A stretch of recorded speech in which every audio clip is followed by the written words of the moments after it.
And we are live here in the Storycraft Cafe. I'm your host, Hank Garner, as always. And today I am really, really excited to have Scott Meyer on the show with me.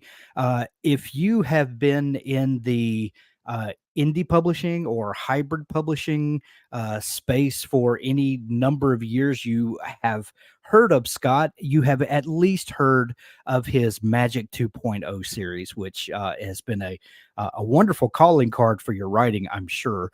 Um, we spoke several years ago, Scott, about the time that your third Magic 2.0 book came out, if I remember right. And a lot has happened since then. And we were actually talking about you in a discussion a while back, and someone said, "Oh, if you guys haven't had a chance to read the Magic 2.0 series by Scott Meyer, you've got to read it."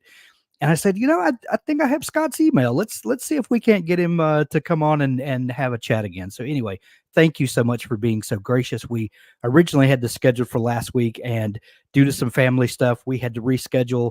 And I'm now coming from my daughter's bedroom in Texas, which is not my normal studio. But thank everybody for allowing us to ship some things around.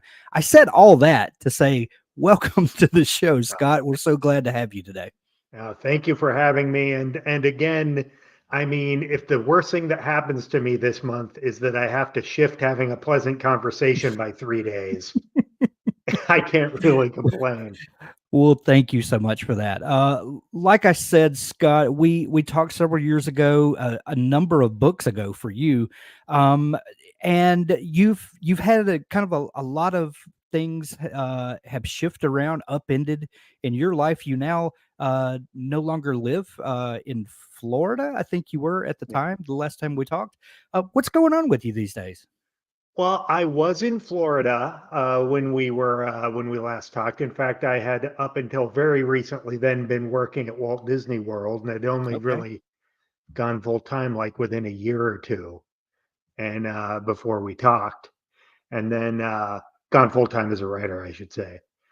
And then my wife and I moved to Arizona, and were there for a few years, and decided that that was not a viable long-term strategy for my mental health. And now we live in Portugal. Portugal. Why Portugal? That seems like just A pick lot of somewhere on the people say globe. that Yeah. Portugal is not the one of the first European countries you think of Yeah. when you think of moving to Europe. But it's a wonderful. It's a small country, but it's a wonderful country. The weather is fantastic. I live in Porto, which is a little colder, but much of the nation of Portugal, you get San Diego weather on a Cincinnati budget. It's Ah, yeah, the people are spectacular. The weather is wonderful. The scenery and the cultural opportunities are great. And during the pandemic, my wife and I came to the nothing like being cooped up for 2 years to right. make you realize that you kind of had cooped yourself up for many years before that, and there was just a lot of the world we still hadn't seen that we wanted to. And it's easier when it's a 2 hour commuter flight to get to Oh, Paris sure. than hopping on a plane for 14 hours. Right, right, absolutely. One thing I thought about when I saw that you had moved to Portugal, and it's it may be kind of an off the wall question, but for me, when I'm doing traveling or whatever, the location I'm in has a tendency to kind of seep into my brain and affect the kind of stories that I'm imagining at the time. You know, that if I'm in the middle of writing a book or something and we go on vacation and I'm in the Smoky Mountains or something for a week and I'm looking my mind tends to go places that it wouldn't when I'm in my home office in Mississippi where I normally live. What does a change of scenery do for your creative life? And you alluded to the pandemic and the lockdowns and all of the stuff that we all endured together, but having a change of scenery and especially on a daily basis like you do now, what has that done for your creative life? It's done a lot more than I thought it was going to, actually. Yeah. Getting back to the pandemic, just because it's a semi-amusing story. Not my most recent book, but the second to last one that came out was my second authorities book, Hmm. and it. I love that series, by the way. Oh, thank you, thank you. Well, it might amuse you to know that the first draft of the second book, my wife is my first test reader. She reads Sure. everything like as Yeah. soon as I think it's ready for someone to see it. And it is the only thing I've ever written that she actually quit halfway through.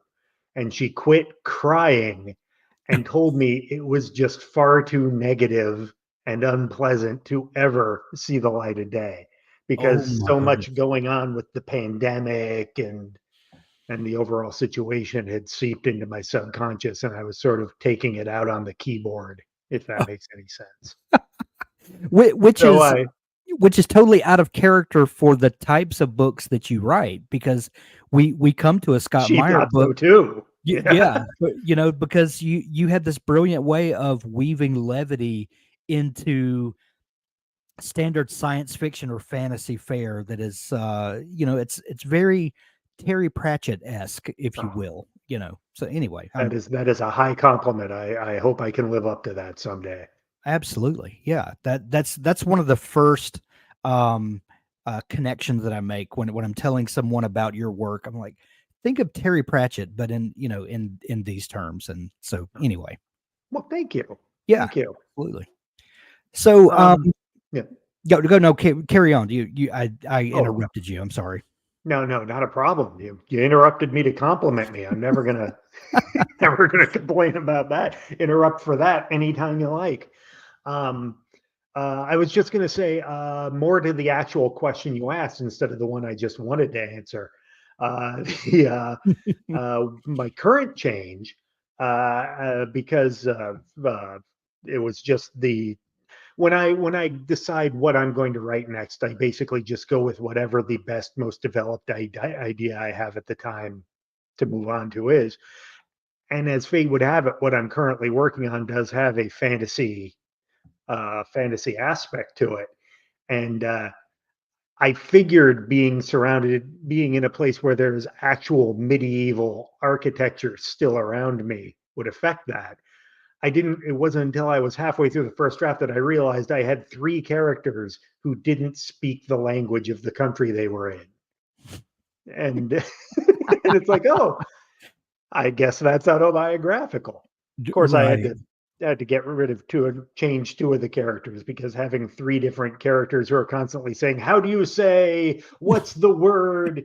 They got they got very very repetitive very fast. Oh, that's so funny. That's so funny. Your Magic 2.0 series is an interesting blend of science fiction and fantasy. Um, and without giving anything away, we'll get into it in a minute. But the a lot of times, like on bookstore websites or in the bookstore, you'll see science fiction and fantasy get lumped together a lot of times. And for a lot of books, science fiction and fantasy have very little to do with each other, but they always get lumped together. And you wrote a series where it's kind of everyday life meets science fiction, turns into fantasy, and then you realize it's actually science fiction. How do you think about the distinguishing characteristics of science fiction and fantasy? And do you think of them as close kin, or is that just something that people lump together for the sake of book selling? I think it probably started as them lumping it together, as you say, for the sake of book selling. That the kind of people who were interested in one were probably interested in the other, and I don't know if the fact that they both start with an S helped or not. I'm not sure. Um, yeah, I remember being a kid though and going to the bookstore and and it would be like, science fiction, something with a dragon on the cover. Right. And that seemed jarring to me, but didn't seem to bother anybody else. Um, uh, Although, and maybe it's just that I'm not as well schooled in the particulars of writing as maybe some other writers, but when I was writing the Magic 2.0 books, I really didn't put any thought into, okay, this part is science fiction, this part is fantasy, and if you look at especially that first book, it's it's science fiction, then it's time travel, then it's a romantic comedy and a Right. mentor story, and then it goes back into fantasy for a while, and then it almost ends like an after school special. I think the first three off to be the wizard books, I actually made a trope out of Philip literally saying, okay, what have we learned? And yeah. Yeah. You the last time we talked, you had a web comic that you had written that uh garnered you a lot of attention at the time, and then you got busy writing books and you kind of put the web comic on the shelf. But you're doing basic instructions again, is that right? When did you come So back to that, and how does that fit into your creative life? I there was a time where I didn't know what I wanted to be, and I had three options. All of them were equally pie in the sky. I wanted to either be a stand-up comic, a cartoonist, or a novelist. And I tried writing the first attempt I ever made at writing a novel. And I tried doing it by the seat of my pants, immediately wrote myself into a corner and decided, well, clearly this isn't for me. Right. Uh, Tried a comic strip, and this is, and I'm going to feel extremely old saying this, but this would be the early to mid 90s. And back then, this was before web comics. So if you wanted to make a living as a cartoonist, you had to be a syndicated cartoonist, Right. and there were like five syndicates, and they each picked up like a total of three new comics a year from Mm. everyone who submitted. So that was an extreme long shot, and that didn't work out. So I figured, okay, I'll go into stand-up comedy. Did that till I burned out, Mm. quit in disgust. My wife and I moved to Florida and got jobs at Walt Disney World, which at the time I made self-deprecating jokes about. Essentially, I was running away to join the circus, but it turned out to actually be one of the more rewarding day jobs I ever had. But that allowed me to recharge my batteries enough that I put a lot of energy into this web comic. The web comic got some traction, and then I figured out that I could, using a lot of the skills I did doing the web comic, apply that to other things I'd learned writing novels. I think I've gotten off track here on answering your question. Oh, the novels worked out well, and the comic, I was doing three comics a week, which the professional, many of them political cartoonists, but the Yeah. professional cartoonists I know all looked at the density of basic instructions because it's 4 punchlines per comic. And they were saying you're doing 12 punchlines a week. That's not sustainable. You're going to drive yourself crazy. And I'm like, oh, Mm. but I only do two drawings a week, so it balances out. But no, I burned myself out completely, got to where I couldn't think of anything for it. So that's why I quit basic instructions. A few years passed of me just writing novels. And then one day, around 2 years ago now, I just started getting ideas for basic instructions again.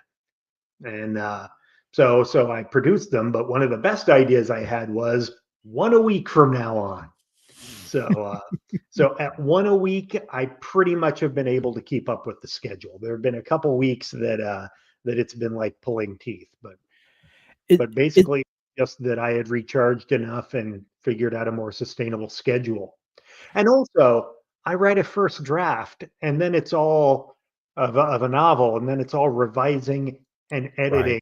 It's like 3 months of first draft, followed by 6 months of revising, editing, and writing an outline for the next novel. And I was finding that my actual writing of humorous dialogue muscles had atrophied during those 6 months. Mm, So part of the reason I fired basic instructions back up was to keep those muscles working right. between first drafts. And so far, I think it's worked well. Yeah. Is it a different set of muscles that you use for basic instructions versus writing the novel? Um, I I know the form is obviously different, so I would assume that you think of the structure of a comic, a series of panels that equal one web comic or whatever. Um, I I would think that you kind of conceptualize the arc of that differently. What do you like? How do you approach these? If you have an idea and you say, "Oh, this would make a great novel," and then you start kind of sketching out, because we've talked before, and you said that you're very much an outliner. You need to plan the book ahead of time. Do you do Yep. the same sort of planning with the web comic, or is it more free flow by the seat of your pants? It is. It is a remarkably similar process. The nuts and bolts of it. The end product is totally different, Yeah, but I with the comic, I'll usually come up with one or two jokes on a subject, and then I'll build the rest of the comic around that. Whereas with the novels, I'll come up with a story that I think would be a fun story, and then I'll start filling in the outline, filling in the story. yeah, But then it's a matter of, okay, the situation is this. What's a funny thing or surprising thing or interesting thing that can happen? Okay, once I've got that nailed down, then it's very similar. It's okay, what would this person say?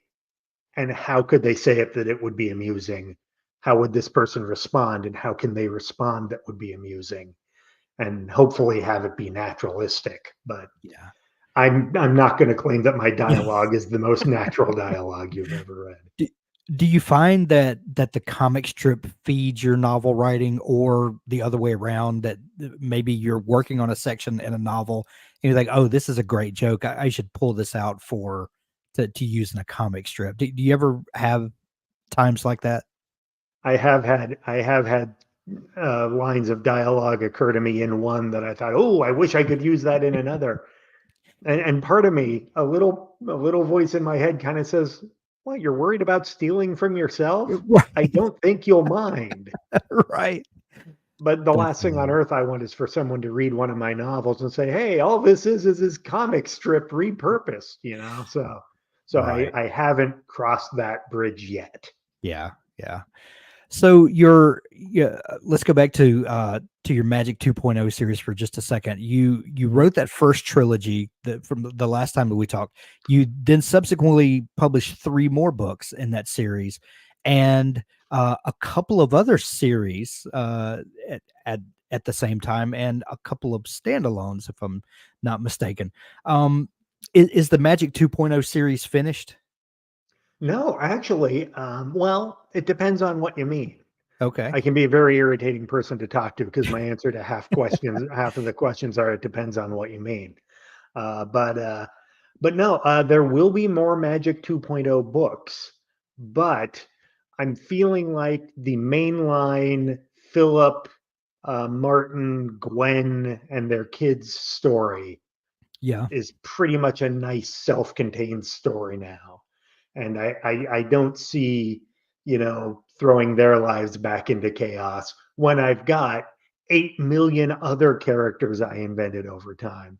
Right. So I'm thinking the next book I write after the draft I'm currently working on of this one, the thing I'm going to start outlining, is going to be the next Magic 2.0 book, but it will be some of the main protagonists will be side characters who sort of wander through. But you've read all 6 books, I think. Yeah. Yeah. It's going to primarily focus on Gilbert and Sid, the two Victorian magicians. So That's so juicy. yeah, I can envision it now. That's gonna be amazing. That's gonna be amazing. when we're not being recorded, I'll tell you a couple more details because I'm very excited about it. It's an idea that I've had for a while, and It's I think you'll find it interesting, the challenge I've cut off for myself. I love it. I But yeah, love I'm it. very excited about it. I love it. But You anyway, I also have an idea for a book then that would be Jimmy, Miller, and Murphy. That's almost like an X-Files sort of a thing. And I've got ideas, but the Martin, Gwen, and the kids stories, I think you're going to be seeing them as side characters for a while. I love it. I love it. You kind of famously self-published the first Off to Be the or the first book, which was Off to Be the Wizard. It got picked up by 47 North, if I'm not mistaken, which was Yes. Amazon's in-house traditional publisher. A traditional publisher, but with the machinery of Amazon behind them. Which at the time when your book got picked up, that was kind of the um, uh, that was the deal that was kind of wanted by everybody because you got the Yeah. best of both worlds. You got a traditional publisher with all their reach, plus all of the algorithms that come with Amazon and I so won the world's weirdest lottery, yes, essentially. yes, Yeah. that's exactly And right. that is exactly the level of strategy and input into the situation that I had as well, was winning a lottery. I could not have planned that situation and carried it off if I had tried. That is so wild and so amazing. How many years ago was that you signed the deal with 47 North? I believe that would be 2012. Wow, that's a Yeah. dozen years ago now. And at the time we're dealing with the Kindle revolution that was really maturing in its kind of first Yeah. maturity, if you will, because there's been several iterations of the KDP business model and all of the stuff. Yep. Um, And Audible, don't discount the importance of Audible Audible, being in that that was ecosystem as something well. that I was gonna touch on in a minute, is that Audible, um, audiobooks have been around forever. Mhm. Back to books on tape, books on Yeah. CD, you go to your local library, I'm sure they still have bookshelves full of books on tape that you can check or CD. When I was a road comic, before I would leave on a run, Yeah. one of the last stops I would do was go to the library, and I would get a couple of gigantic vinyl binders Oh, of yeah. cassette tapes that's like Tom Clancy novels, because they Yes. they they they Oh, weren't yeah. Tom Yeah, there'd be Clancy. Let's say 84 this, they cassette weren't the tapes. best things in the world, but they really made the miles go by quick. Exactly, Then I would exactly. drive to Montana. Right. So audiobooks have been around forever, but something has happened in the last 5 years, maybe 10 years that has changed the landscape of audiobooks. Maybe it's because, we all have a smartphone in our pocket that has enough storage that I think right now, honestly, downloaded on my phone are probably 35 audiobooks, right? Downloaded, not counting the ones in my library that are available for download, but I probably have 35 on my phone right now. And I have wireless earbuds and I can walk around and listen to a book all the time. So I don't know Yeah. if that's what it is, or I don't know, but something changed in a half a decade to a decade ago, and we saw that audiobooks were the fastest growing segment of the book publishing market. As someone on the other side of it, of someone who's creating books, marketing them, selling audiobooks, what have you seen happening, and what do you attribute it to? I don't think that I can elaborate very much beyond what you said and add much. I mean, I think it is that we have these devices now that we can carry, that instead of it being this massive three-ring binder full of tapes, Yeah, it's essentially weightless. It's a device we're already carrying, and it can carry, an entire catalog. And that anytime, it's super convenient, anytime you're doing something where your brain doesn't need to be engaged, you can be listening to a book right. or a podcast and be absorbing it. And also, I think I mean, it used to be you would rejoice if the narrator of an audiobook was any good at all. And now we have Right. some great narrators We have I mean, superstar narrators now. exactly. Like I feel I probably should not say this because it'll affect our relationship, but I feel extremely lucky that one of the biggest favors 47 North did for me on that first book was they hired Luke Daniels to be the narrator. 100%. And 100%. he whenever my protagonist is male, my first thought is, can I get Luke? And Right. if I can't, it's, do I need to reschedule so I can get Luke? Right. Well, And and we have people now that shop for books based on narrators. And they will discover new authors because Luke or R.C. Bray or whomever, whoever the narrator du jour is, that I will listen to anything that Luke Daniels narrates, and which is wild. I mean, who predicted that was going to happen? you can't. You're right. It's so funny. Um, do you remember when the audio of your books started kind of taking on a life of its own, when it went from beyond okay, this book is really connecting with people, I'm selling, X amount of copies and I'm getting feedback from readers, to then getting feedback that people are listening to the audio and having a whole different experience, and a new life for your book is born. Yeah, it's first of all, and this again, I'm going off on a tangent here, but like I said, I used to listen to audiobooks specifically when I was driving. Yeah, And when I found out that they were going to do an audiobook of Off to Be the Wizard, uh, it really was a big deal to me sure.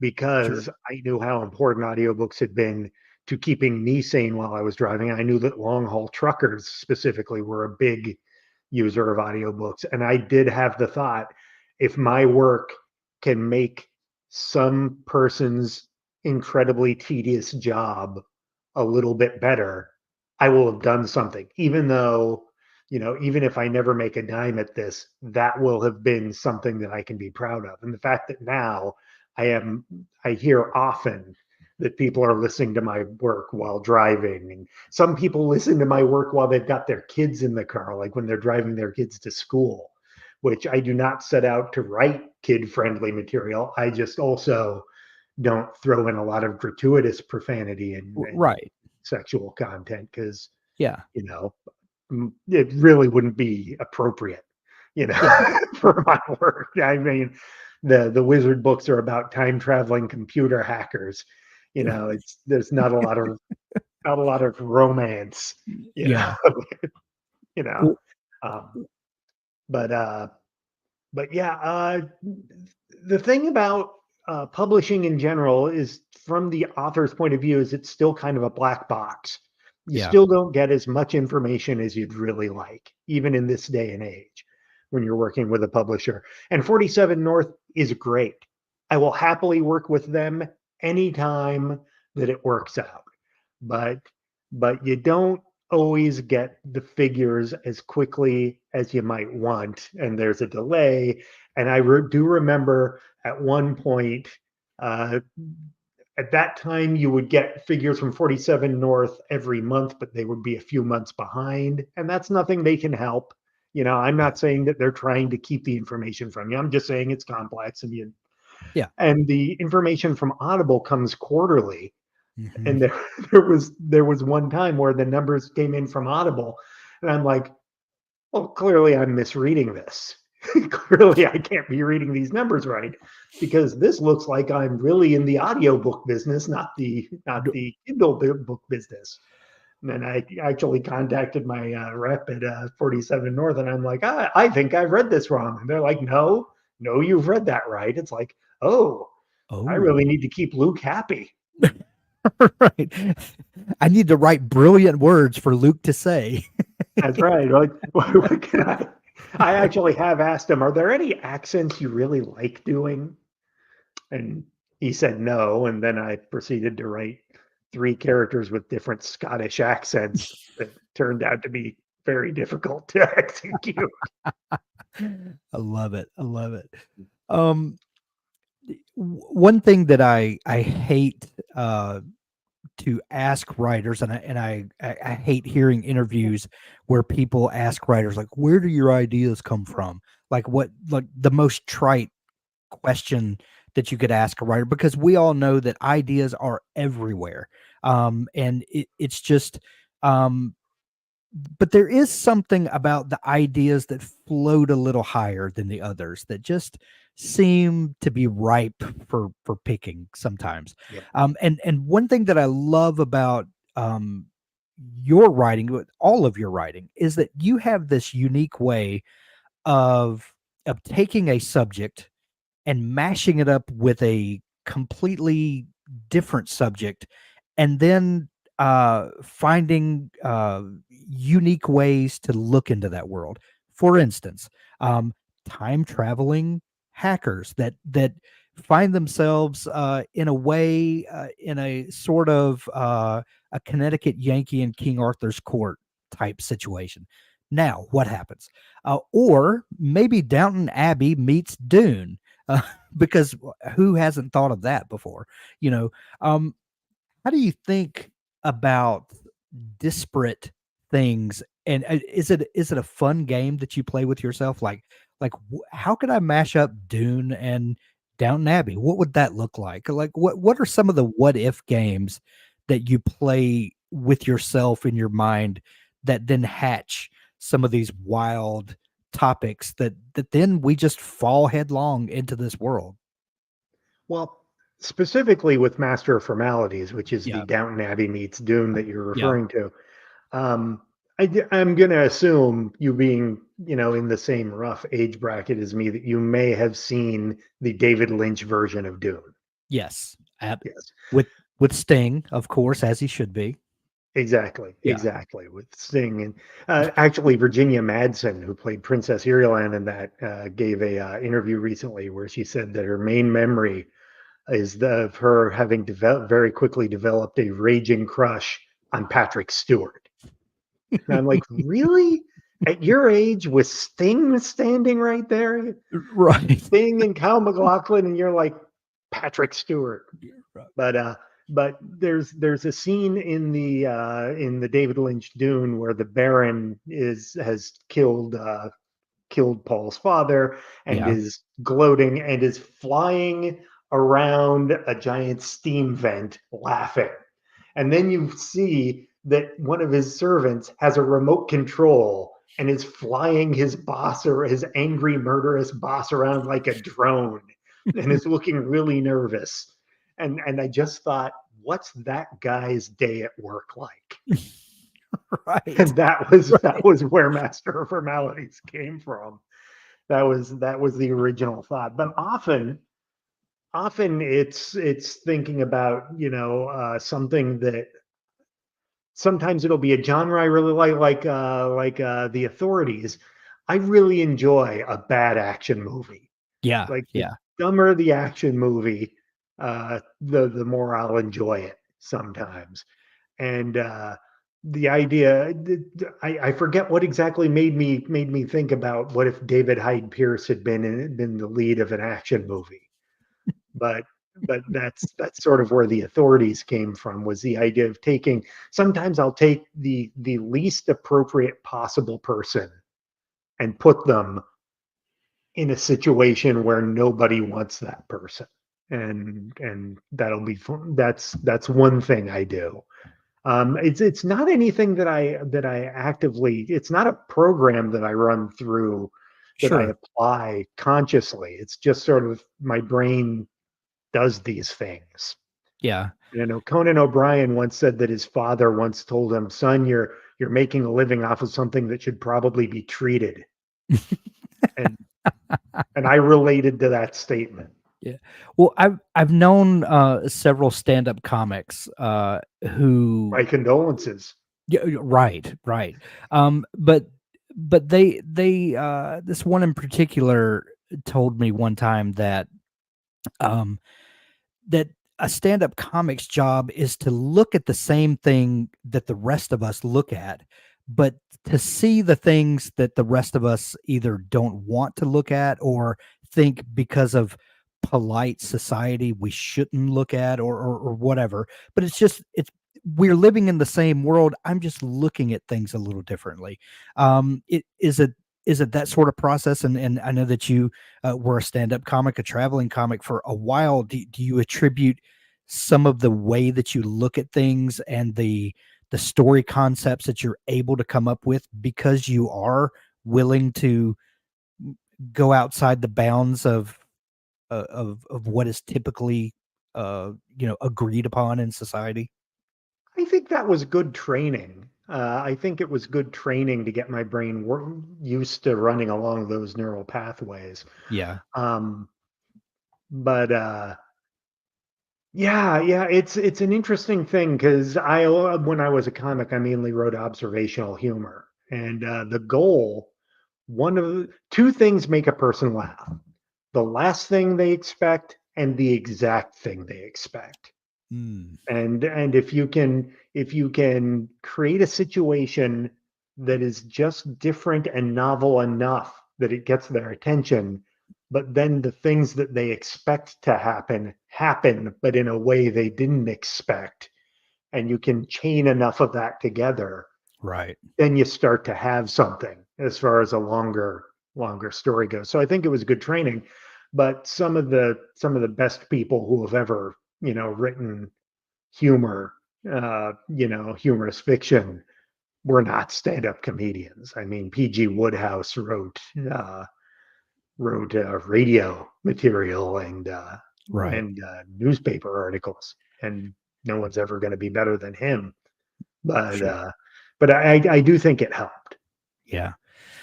You told us earlier that the first book that you wrote, you just kind of was writing by the seat of your pants and immediately wrote yourself into a corner. Yep.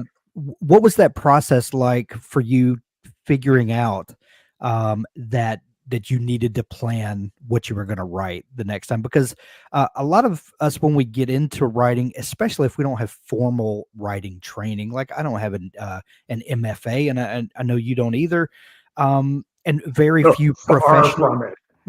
and very few professional writers that I know of do. So a lot of times the stuff that we figure out about writing, it comes from trial and error, or from listening to podcasts or reading books about writing, or whatever. Uh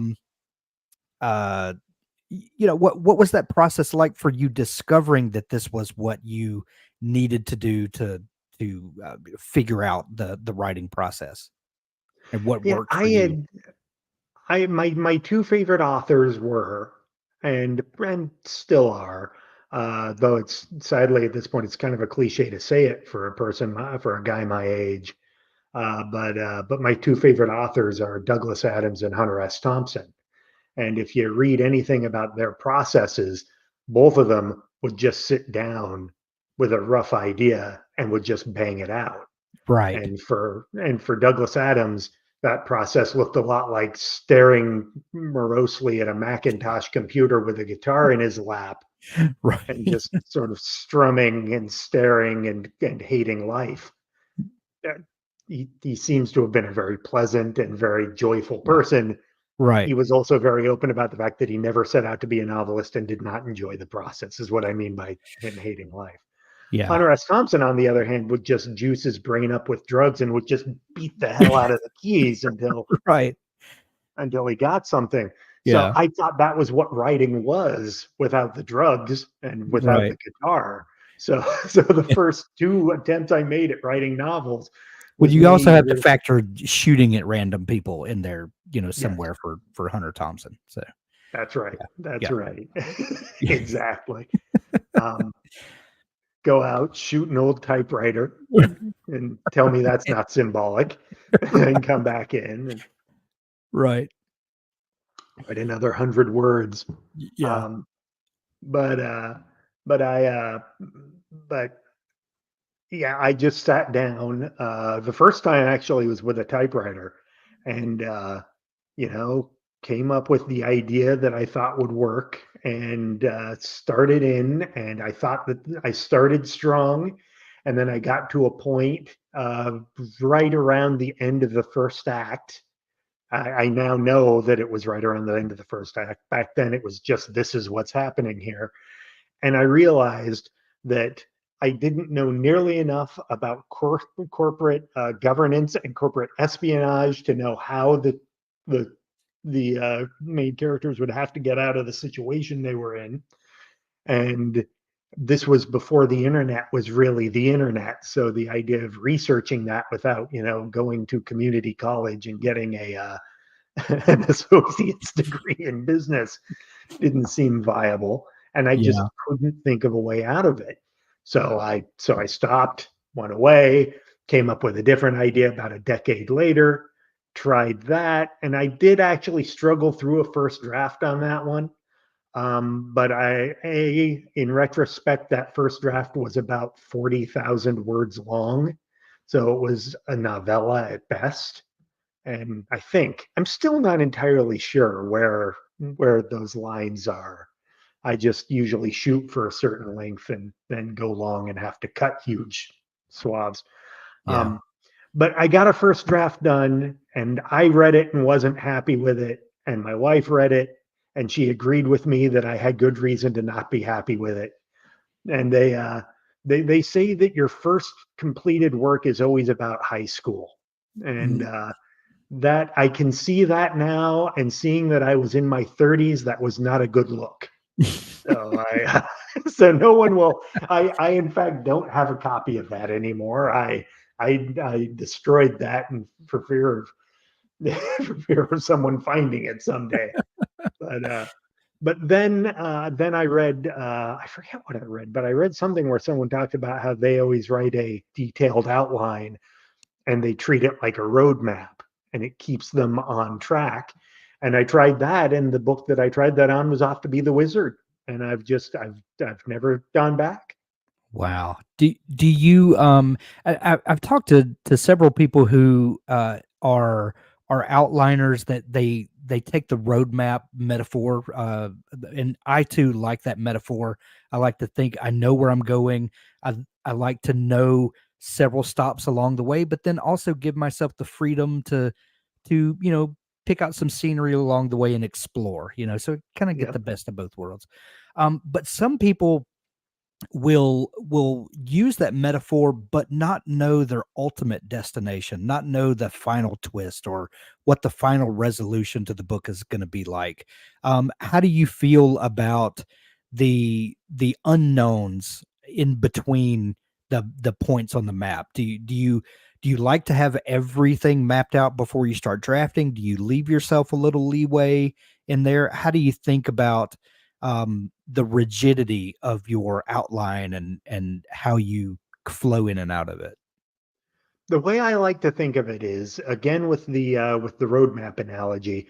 If you're going to drive from Seattle to Butte, Montana, you Hmm. get out the map and you figure out, okay, I need to leave at a certain time. I need to be there by a certain time. These are the major roads. These are the intersections. Here are the places where I can stop for fuel. Right. Once you've got that all figured out, then you leave. And then it's, well, I've bumped into traffic here, so I'm going to have to go faster there. This is the lane I want to be in now. I've got to pass that guy. I've got to get into another lane. None of those decisions are in your plan. Yeah. It's I'm getting hungry a little earlier than I thought. Well, there's an Arby's over here. I'll go over there. You know, there's always, that's kind of the level of freedom that I allow myself, is I know what the major points are and what the things I want to see and get done are, but I allow myself uh, complete license to decide how to get there as I go. And there have been a couple of times where I've gotten part of the way through and I've realized the map I've written is good, but it's to a destination that I now no longer want to go to. I Mm, now see that there's a better destination that could be done. yeah. But instead of then trying to go by the seat of my pants, I then stop, go back to where I have to go back to branch off, and I write a new roadmap for the rest of it. Because I just fear that if I ever tried to write all but the last act of something, I would get to the point. I know myself well enough to know that I would look at that last act and I would think, no idea I had was good enough Mm. to finish this off with. Either because the book I've written up till now is so great that no idea I have is worthy of it, or more likely, knowing me, I'll think what I've written is such an elephantine pile of garbage. Nothing I come up with is going to be good enough to rescue it, because there has yet to be a book I haven't finished the first draft, turned to my wife and said, I think this is the first book I've ever written that is not worth even showing anybody. Every single book I think that after the first draft. And something magic happens in the editing, though, doesn't it? In the subsequent drafts, Stephen King, in his book on writing, had this piece of advice where he said, when you finish that first draft, stick it in a desk drawer for, I think he said 6 weeks or 8 weeks or something like that, and walk away from it and do something else.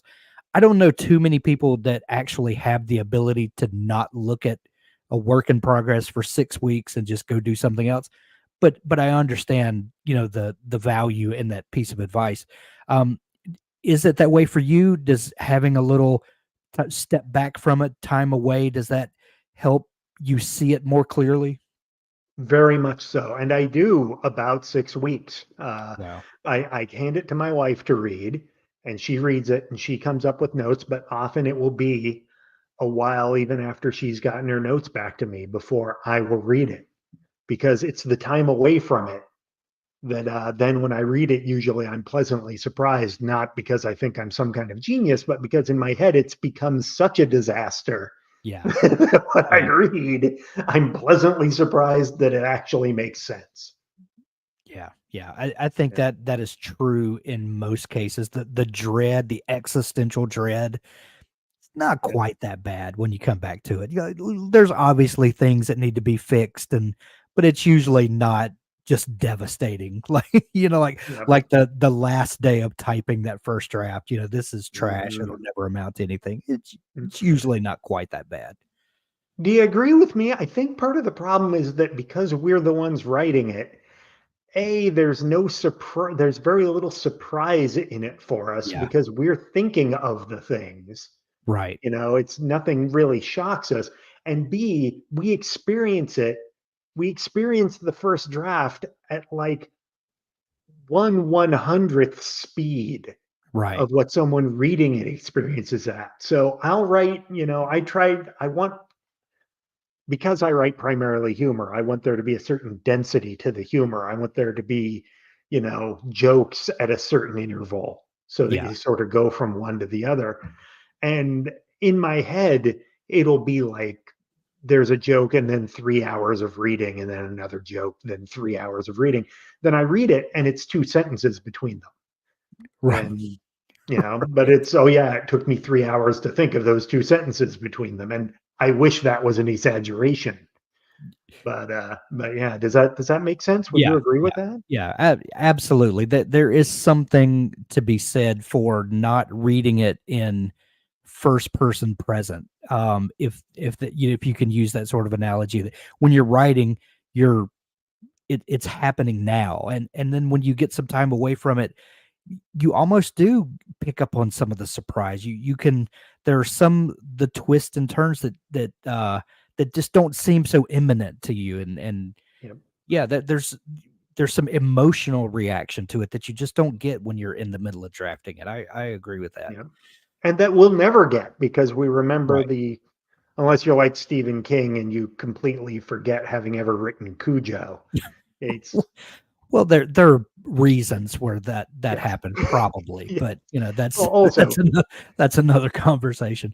exactly. W On a related note, Yeah, and this will seem only tangentially related, but yeah, David Gilmour from Pink Floyd yeah. once said his one regret about The Dark Side of the Moon is that he never got to sit down and listen to it for the first time with clean ears. That Mm, he's like one of the four people on Earth who never got to hear Dark Side of the Moon for the first time. And right. and that I think of that often when I think about these issues I because I will never sit down and read off to be the wizard. You Well, know, it's I was introduced to Dark Side of the Moon, just again, side tangent, by a friend who told me that I had to go home and listen to it with headphones. And this is when you listen to records on vinyl, mhm, and you would get to stare at the vinyl jacket, and read all the yeah. liner notes and all of that. It was music was a whole experience then, not something that you just randomly pick on your phone. Now, anyway, that's neither here nor there. But yeah, I can remember that experience because it was so mind blowing, and especially with headphones, and you hear, every little thing, and the fade back and left to right and all of that stuff. So I Is could just that ticking clock flying around my head? exactly, it's buzzing around here. So yeah, it's wild. I can imagine the devastation that would come from hearing all of these people rant and rave about their experience with it, and you just not being able to have that experience. That's Yep. terrible. It's And just to show you that I can relate to you, I cannot hear the beginning of the Police Synchronicity Part 1 without picturing the label spinning around. I right, remember the exact speed and cadence of the label the first right. time I heard that album. Wow. Yeah. I remember as a kid, my mother putting on a Beatles record and seeing that apple on the inside of the label going around and around. So anyway, Yep. we can sit here and nerd out about old guy music all day. Yeah. Um, Yes. we had a good question pop in from TW. Ooh. TW says, "Is some of your novel writing based on non-fictional stories? If so, what does the process of infusing fiction into those stories look like?" I remember asking you years ago, um, if the Magic 2.0 series, why you chose to not write it as historical fiction, uh, and write it as more fantastical. And you said, something about um, this is just a fun story. It's not meant to be anchored to any particular time in history. There's a suspension of belief that goes along with falling into this world.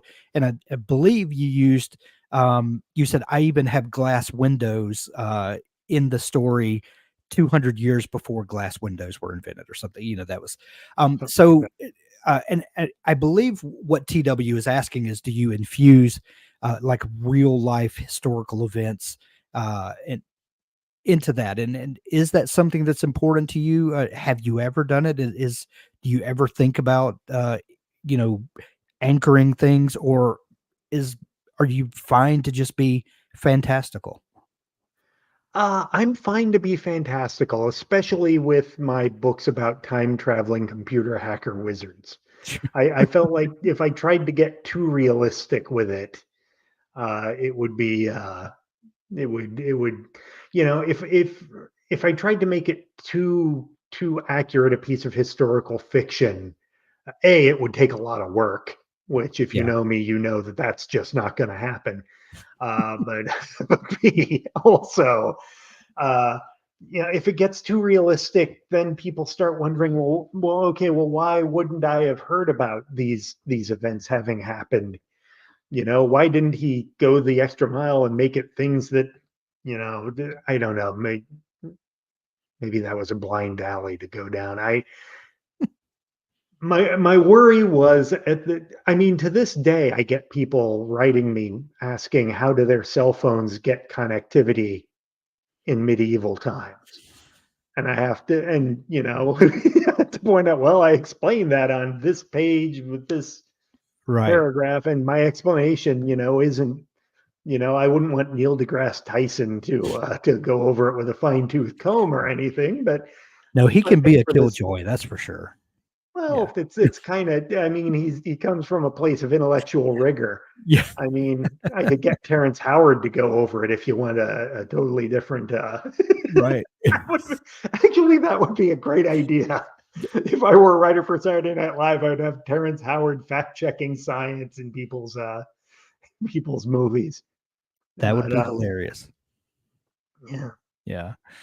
but um, yeah, That said, though, if it's something I know really well, I do try to make it realistic. In fact, in one of the later Magic 2.0 books, you actually do see uh, a specific town in modern times, and I set it in an actual restaurant that exists and described the restaurant in the first draft in ridiculous detail, and ended up cutting out a lot of that detail because people don't need to know how the booths are laid out at this one specific restaurant. But yeah, I try to find a balance in those works, making them realistic. You know, the Authorities, the first Authorities book, there's a chase scene, a foot chase that happens early on. That is that book is set in Seattle, but I wrote it over a decade after I had left Seattle, and I set it in a specific pedestrian mall in the U District in Seattle because I knew it really well. And I knew, okay, he cuts left at this fountain and then he trips over this swing set and he's in front of this store and across from this store. And then I wrote the draft. And then while I was in the editing process, I looked it up and it turned out that that whole section of the mall had been razed to the ground and replaced with a totally different set of buildings. So now it's like this weird time capsule. So Uh, yeah. So I try not to get too in, even if I try really hard to be accurate, you know, things change. yeah. Not even the future is a moving target. The present is often a moving target. So Right. Right. that said, I do have a couple of stories from history that I think would make interesting, fun stories. If I ever decide to go, into an almost journalistic historical fiction sort of thing or a highly fictionalized version of it, I do have a couple of ideas. But, I Interesting. don't know if that'll ever happen. There are legal aspects to that. One of the ideas would almost certainly result in a lawsuit. So, yeah. It wouldn't be fun if there, weren't landmines to tiptoe around. Yeah. Your latest book is called Brute Force, and I know you have a new release coming soon, but Brute Force is your latest that's on the market right now. Tell us about this story. Where do we find ourselves? Brute Force is a standalone story. I may write a second volume someday, but I have no concrete plans for it right now. But I'm very proud of it. It takes place at the beginning of the book. It is Earth, but some horrible cataclysm that the survivors refer to as the Bad Week took place. And Which they is hilarious. Oh, thank Yeah. you. Thank Yeah. you. The details are sketchy because anyone who was close enough to really see what happened didn't survive. But Right. it's sort of my again. I do have a mental idea of what happened, and it was like a cascade failure of various things. But you don't need that to hear about the basic idea. Yeah. But the lead character is a guy who is in this terrible situation. It's like Mad Max drained of all glamour and coolness, and it's just this awful situation. Then one day aliens arrive, wanting humans help, and it's a series of realizations about what kind of help the aliens want, why they decided humans would be the people to render that aid, and the process of the humans, deciding to help and then trying to help. And the initial idea there was that every science fiction, I'm a big fan of science fiction, particularly science fiction TV, and every science fiction universe, there's always some species like Wookiees or Klingons, or in Farscape, you got the Luxons. There's Mm. always, anytime there are aliens that are clearly just bigger and stronger and meaner than Right. us. And I thought, what if there was one where humans were the Klingons? And that was what if we were the Wookiees? What if, what if everyone had to be careful because the humans have a tendency to rip your arm out of the socket when they Right. lose, and Right. that's sort of where brute force came from. And then hilarity ensues. Yes, Right. yes. Hilarity and violence And ensue. violence, right. Um, y I know you've got a new release coming in a month or 2 from now. Can you tell us anything about that? What can we expect? It is called That's Not Right. And it's the idea is you've got two protagonists, two main characters. One is a very smart young woman who is a video producer, like a web video content producer. And she gets a dream job working for a major broadcasting corporation that they are trying to take a lot of their radio talk shows and give them an online video presence, which is something that's actually, as you Yeah. know, anyone who looks at the internet knows that happens. And they hired her, and she talked them into letting her do her favorite late night radio talk show about the occult. It's this talk show that takes place at like between midnight and 2 a.m. and is about ghosts and aliens and So that sort of thing. like the old Art Bell show? Uh, For legal reasons, I am neither confirming nor denying having ever heard. gotcha, I don't know gotcha. if you've ever seen The Life Aquatic with Steve Zissou, but Jacques Cousteau's family sued over that. So, Oh, so mercy. I, Okay.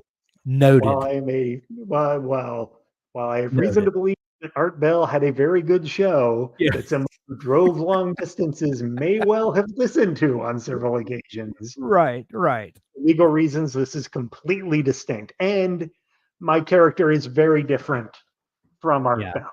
yeah. Um, that said, um, in fact, you're going to find out how he's different in some ways in just a second. She talks them into letting her do it for this show. Then she goes and meets our second protagonist, Jack Owens, the host of the show, and she discovers immediately that he does not believe any of this stuff, views the radio show as just a pleasant dodge that allows him to make a living without having to work very hard. And the last thing on earth he wants to do is go out into the field and meet any of these nut jobs he's been talking to on the radio all these years. Ah, But now he's forced to. And the book follows. It's actually based far more on Kolchak the Night Stalker than okay, on anything else. But it's gotcha. it's it's a series of 5 adventures that these two hapless wanderers have, going out and interviewing the people he's been interviewing for years. I cannot wait for that to drop, Scott. It That's sounds like got it might be up your alley, given oh, that you grew up immediately with Art Bell's name. I'm so into that. I can't wait. I can't wait. Well, Scott, this has been a very fun hour, over an hour. Thank you so much for taking time to come on the show. If folks are just discovering you and want to dig into all the great stuff that you're up to, where's the best central repository for Scott Meyer that then people can jump off and find all the stuff that you're up to? The best place to go first would be my website, which is scottmeyer.rocks. Of course it is. S-C-O-T-T dot, well, SCOTTMEYER dot ROCKS. And I'm a big proponent of the dot rocks domain, by the way. As you should be. As you should be. That's amazing. Um, there's that. There's also my webcomic, basicinstructions.net. But I would, especially if you're into the books, I would go to scottmeyer.rocks first. And if I'm not mistaken, scottmeyer.rocks has a link for basic instructions on there as well. So great. Indeed, So it if you does. just go to the scottmeyer.rocks, you can then branch off and there are links for all of your books on the main website and all that stuff, right? They're Um, also all available on Amazon and Audible. gotcha. And So the either new of those book, searching my name would work. will you have audio dropping of the new book as well on release? Yes. Yes, I will. Excellent. Excellent. Excellent. Um, any And clue as to who's and I narrating? don't I I haven't discussed with him if I should go Okay. public with this or not, but I mean, I don't think it will hurt his reputation that Luke Daniels is yet again narrating one of my books. If you haven't thought less of him for my earlier work, you won't think less of him for this one. Love it. Love it. Scott, so much fun catching up. Thank you so much for taking time to come on the show. Oh, my pleasure, man. It's been a lot of fun.